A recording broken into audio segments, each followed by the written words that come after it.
প্রিয় দর্শক আসসালামু আলাইকুম। আপনারা জানেন নিয়মিত প্রোগ্রাম জীবনের গল্প আমরা আজকে এক পরিবারের কাছে এসেছি। আমরা আসলে তার জীবনের কিছু কথা আপনাদের সামনে শেয়ার করবে। তো আমরা কথা বলবো সরাসরি সেই পরিবারের সাথে। চলুন আমরা কথা বলি। আসসালামু আলাইকুম। ওয়ালাইকুম আসসালাম। কেমন আছেন? জি ভালো আছি। কি নাম বোন? নাজমা। নাজমা। জি। দেশে বাড়ি কোথায়? বরগুনা। বরগুনা। পাশে যিনি বসা আছেন ইনি কি হয় আপনার? ইনি আমার মা। আপনার মা? জি। আচ্ছা, কি হয়েছে আপনার মার এবং কেনই বা আজকে এখানে এসেছেন? আমার মার টিউমার হয়েছে মাথায়। মাথায়? জি।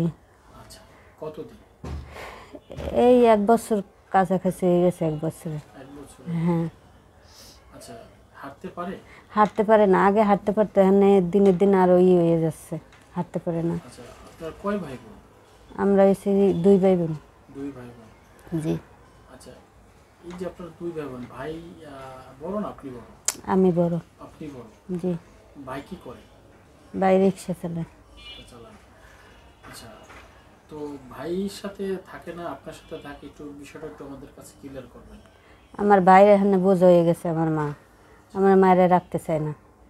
আমার মায়ের এই যে আটতে পারে না, হেরে সেবা যত্ন করবো কি, হেরে বউ পারবো না। হের কথা হয়েছে করবো কিটা, আমি বিটা মানুষ, আমি কি করতে পারবো? হে মোটে মায়ের দেখতেই পারবো না, হে কইয়ে দিছে আমি পারবো না। আচ্ছা, মানে কেন দেখতে পারবেন এই বিষয়টা একটু ক্লিয়ার করে বলেন, কি সমস্যা হয়? সেটা সেটা আমি কি বলতে পারবো? সেটা তো আমি বলতে পারবো না, সেটা সে ভালোই জানে। এ বলছে যে আমার বউ আমার মায়ের দেখতে পারবো না, তো বোঝা যায় যে আমার মা, হ্যার বউরই সমস্যা বেশি, আর হ্যার বউর কথাই হে শোনে বেশি। বিয়ে কি করেছে এই আপনার হে জন্ম? না, আমার মা করে না, ও নিজে নিজেই করছে। নিজে নিজে করছে? জি। আচ্ছা, আপনি তো আপনার সংসার নিয়ে আছেন। জি। আচ্ছা, আপনার বিয়ে হয়েছে কতদিন? আমার বিয়ে হয়েছে তা 15-16 বছর হয়েছে। তাই? ছোটবেলায়? হ্যাঁ, অনেক। সে সময় আমি ছোট ছিলাম। এত ছোট সময় কেন বিয়ে দিল মা? আমার মা সামনে বসা আছে। আমার আব্বা ছিল না, আমার কে দেখতো, কে খাওয়াইতো? হ্যাঁ। ভয়ে? হ্যাঁ, সে ছেলেও দেখে পছন্দ করছে,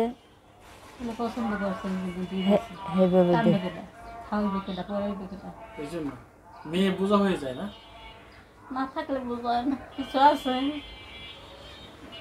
আচ্ছা, আমরা শুনতে চেয়েছিলাম আমার সেই বোনের কাছে একটু মার কাছে কথা বললি মা কেঁদে দেয়। আমরা আসলে এই কান্নাটা দেখতে চাই না, আমরা চাই সবসময় হাসি খুশি থাকবে মারা।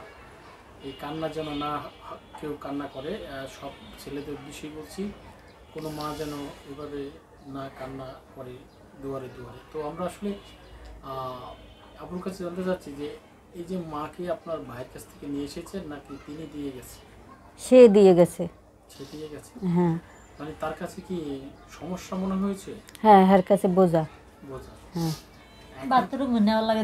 আমি তো নেশা করতো, অনেক জ্বালা যন্ত্রণা দিয়েছে, মারছে, ই করছে, অনেক কষ্টই করছি, কিন্তু তারপরে এই কষ্ট করে রয়েছি। তারপর শেষে এই হঠাৎ করে আমার ননদ আমার ভাইয়ের সাথে চলে আসে পলাইয়ে আসার পরে এনে তারা বলছে যে আমি নাকি ওর বুন্ডে সরাই দিছি। কয় কি তোরে জ্বালা যন্ত্রণা দিয়ে এই জন্য আমার বুন্ডে তোর ভাইয়ের সাথে সরাই দিছিস, এনে যেভাবে হোক আমার বুন্ডে আইনে দে। মানে হ্যার বোন তো চলে গেছে, আমি আনবো কেমনি? আর হে কয় যে যদি আমার বোনকে যদি না আনতে পারিস তাহলে তুই থাকতে পারবি না। হ্যাঁ, এই বোন কি মানে আপনার ভাইয়ের সাথে তার আপনার হাজবেন্ডের বোন চলে আসছে? হ্যাঁ, সম্পর্ক করে আত্মীয়র ভিতরে আত্মীয় করছে। আত্মীয় করছে? জি। আপনারা কি জানতেন না যে সম্পর্ক? না, এটা আমরা জানতাম না। হঠাৎ করে এরম ওরা কীভাবে কী করছে জানি না, হঠাৎ করে পলাই আসে পর তারপর আর আমরা জানতে পারি যে এই অবস্থা। এনে তো আমার মারধর আরও বেশি করা ধরছে যে তোর আমার বোন রে তুই সরাই দিছিস, তোরে জ্বালা তোরে মারধর করে বলে এই জন্য আমার বোন রে সরাই দিছিস, মানে যেভাবে আমার বোন রে এনে দে। মানে আমি বলছি যে তোমার বোন গেছে, আমি কি তোমার বোন কি খেদাইছি? তোমার বোন গেছে আমি কি জানি? আমার বইলে গেছে। সে শোনে না, সে আমার অনেক জ্বালা যন্ত্রণা দেয়, মারধর করে, তারপরে আমি সহ্য করতে না পারে আমি চলে আসি। মানে তো আপনার মা আপনার কাছে আছে, আপনার হাজবেন্ড কিছু বলে না? আমার হাজবেন্ড তো নাই। আপনার হাজবেন্ড নাই? না, আচ্ছা, কতদিন আগে তা চলে গেছে? তা 7-8 বছর হয়েছে। 6-7 বছর? হ্যাঁ, কি হয়েছিল একটু বলবেন অল্প করে? এই আমার ননদ আমার ভাইয়ের সাথে আইছিল, এই নিয়ে গেঞ্জা বাজছে, তারপরে ছাড়াছাড়ি হয়ে গেছে। মানে একটু আসছে, সারাসারি হয়েছে, বিয়ে হয়েছে, এটা তো গল্প না, মানে বিষয়টা আপনি একটু বিষয়টা তো অনেক কিছুই আছে। হ্যাঁ, একটু বলেন, পুরো বিস্তারিত না বললে তো আম- কেউ বুঝবে না। আমার আপনার হাজবেন্ডের ঘর থেকে চলে আসে, হ্যাঁ, মানে আপনার হাজবেন্ড বলে যে তোর ভাই আমার বোনকে ভাগিয়ে নিয়েছে, হ্যাঁ, হ্যাঁ, এরকম একটা অভিযোগ আপনার আমার পরে দিছে। আপনাকে এই জন্য নির্যাতন শুরু করে, হ্যাঁ, নাকি অন্য কোনো কারণ? না, এই জন্যই। আচ্ছা, দোষ করেছে আপনার ভাই, তার বোন, আপনি কেন দোষী হবেন? সমাজের কাছে জানতে চাননি, পরিবারের কাছে জানতে চাননি? আমাদের কে আছে, কে কে জিগে বেরোম? আমার তো কেউ নাই, আমি একা। যার কেউ নেই তার তো দোষ আছে। কেউ কেউ শোনে না আমার কথা, কে শুনবো? হ্যাগো হ্যাগো দেশে সবাই হয়েছে হ্যাগো পক্ষে, আমার পক্ষে কে আসবে? আর না হেরাই কই বুঝে, হয়তো করতে পারে, বউরে এরকম জ্বালা যন্ত্রণা দেয়, হয়তো সরাই দিতে পারে। মানে বাইরের মানুষ কি সবসময় কি ঘরের কথা কি জানে? আচ্ছা, এইভাবে কতদিন চলছিল? এইভাবে চলছিল, অনেক বছর চলছিল, 3-4 বছর চলছিল এইভাবে। আমি তো সারাসারি করি, দেহি ভালো হয়নি, দেহি ভালো হয়নি, আমারে নেয়নি।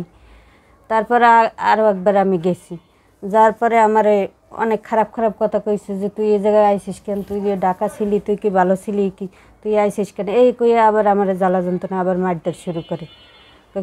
তাই আমি তারপরে চিন্তা করলাম যে আমি এত করে আসলাম, দেহি সংসার করতে পারিনি, তারপরে আমার এই সমস্ত কথা কয়। তারপরে আমি সিদ্ধান্ত নিই যে না, আমি থাকবো না এখানে।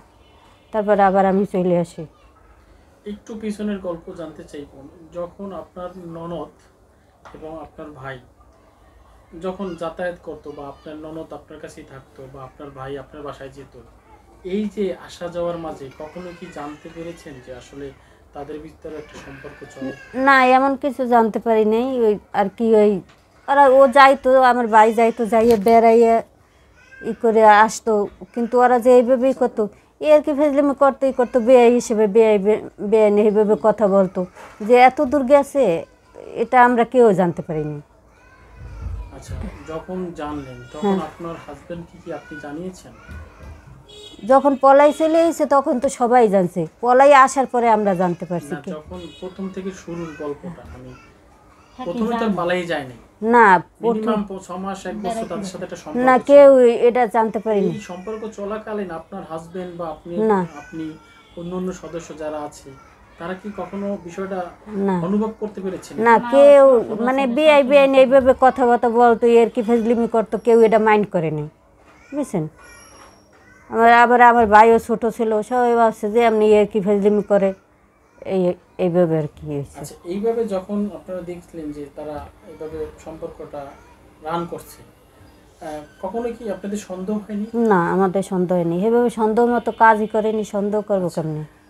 কতদিন পর আপনারা জানতে পারলেন যাওয়ার? গেছে, এই যে পলাই গেছে, গেছে পরে তো জানতে পারি। তারপরে ফোন দিয়ে এর কাছে, তারপরে শুনি যে ওরাই ফোন দিছে, ফোন দিয়ে ওরাই কইছে যে আমি চলে আইছি। আমার ননদই বলছে যে আমি এরকম চলে আইসি, আমারে কেউ খুঁজো না। তো এই দোষটা আপনার মাথায় কেন দিল আপনার হাজবেন্ড? সেইটাই তো।